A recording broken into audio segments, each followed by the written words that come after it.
Russia and Turkey may have managed once more to get members of Syria's government and opposition into the same room, but both sides were still seemingly worlds apart. By the end of this round of Russian-sponsored peace talks in Kazakhstan's capital Astana, even a joint communiqué, usually standard diplomatic procedure, hadn't been issued. Now, with a new round of negotiations set to begin in Geneva, analysts say hopes are high, but expectations are low. I don't think there's the potential for a real serious narrowing of the huge, deep and wide gaps separating the regime from the opposition. I mean, the regime has never been interested in political concessions, and the opposition has also been quite stubborn on certain issues. The last time talks were held in Geneva in February last year, they ended in failure, suspended after just 2 days.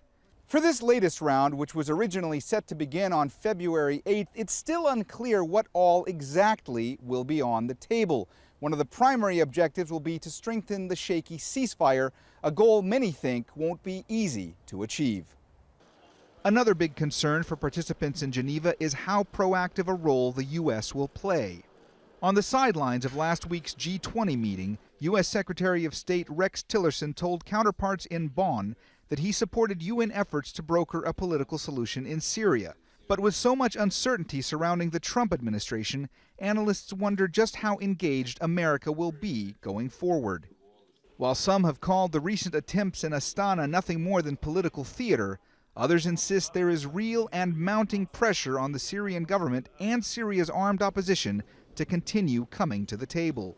Ultimately, if you're going to have a political breakthrough in this conflict, I think it will begin with a narrowing of the gaps between the major state backers on either side of the conflict. Turkey is the most important on the opposition side, and Russia and Iran are equally important on the regime side. In a press conference in Geneva, Staffan de Mistura, the UN Syria envoy, said this round of talks would begin with bilateral meetings, but would not elaborate much beyond that.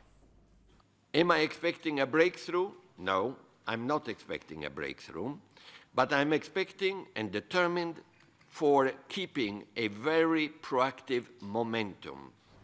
For now, at least, it seems backers of both sides in the Syrian conflict, as well as the UN, will keep pushing, no matter the obstacles, for an end to this war.